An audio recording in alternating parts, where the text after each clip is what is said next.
L'ouverture façon Marine Le Pen, ça donnait ça en juin dernier.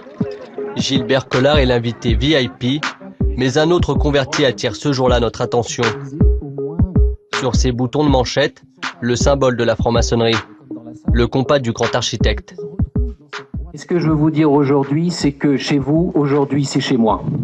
Jean-Marie Le Pen a quand même, depuis longtemps, eu raison avant beaucoup d'autres gens. Aujourd'hui, la droite nationale, c'est la droite tout court.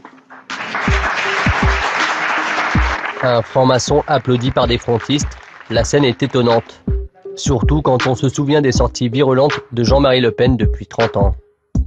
La presse gauchiste et maçonne dressée contre nous. Il n'est peut-être pas mauvais que le grand maître du Grand Orient ait révélé publiquement le rôle que joue cette organisation secrète dans le complot d'esprit contre le Front National. Le CRIF et le Grand Orient de France du même côté, ça ne m'étonne pas. Je dirais même que ça me rassure. Une diatribe qu'on n'entend plus dans la bouche de Marine Le Pen. Des francs-maçons bienvenus au front, symbole ultime de la stratégie de dédiabolisation. Le week-end dernier à Nice, ambiance festival de Cannes pour les Le Pen. Sur les francs-maçons comme sur le reste, Jean-Marie suit désormais à la lettre la ligne imposée par Marine. Bonjour Monsieur Le Pen.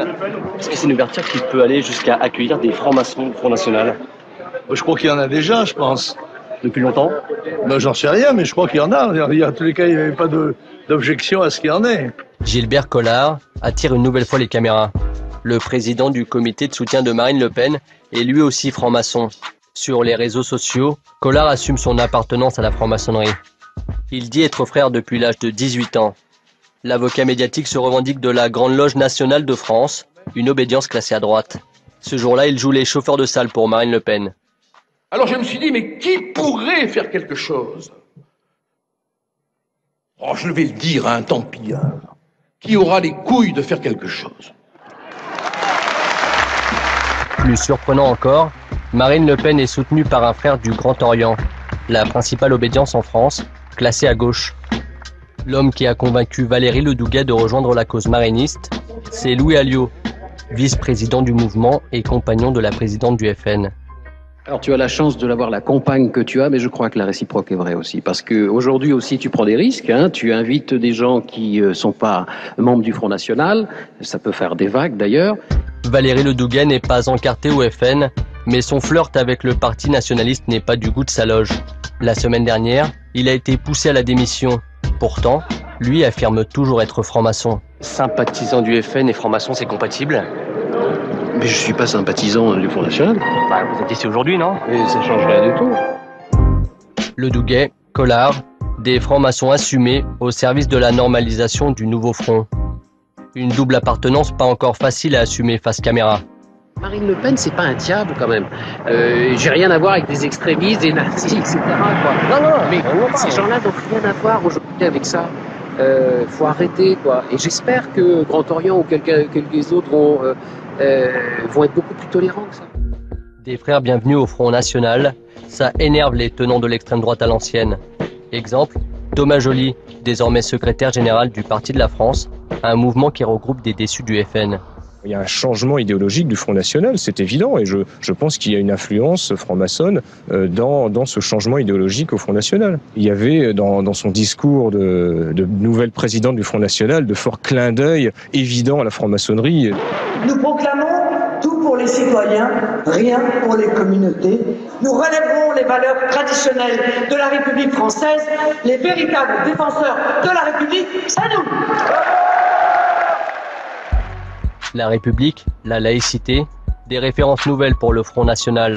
De quoi séduire certains francs-maçons. C'est le cas de cet ancien grand maître qui préfère rester discret. Est-ce que le FN est plus fréquentable aujourd'hui? Parce qu'il a réellement changé. C'est indiscutable, bien sûr. Ça ne pose pas les mêmes problèmes. Aujourd'hui, recevoir Marine Le Pen dans une loge, est-ce que c'est envisageable? Ça ne me choque pas. Ça ne me choque pas. Il y a de plus en plus de loges qui ne seraient pas contre le fait de vous recevoir et de parler avec vous. Écoutez, je pense que sur un certain nombre de sujets, On peut effectivement parler de l'avenir de la France, la laïcité notamment.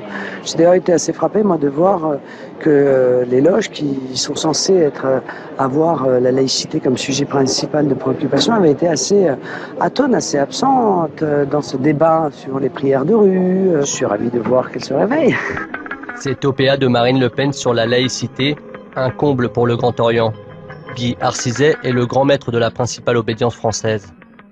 Je pense que certains hommes, peut-être, ou certaines femmes, peuvent se laisser prendre à l'habileté, j'allais dire à la perfidie aussi, des arguments du Front National.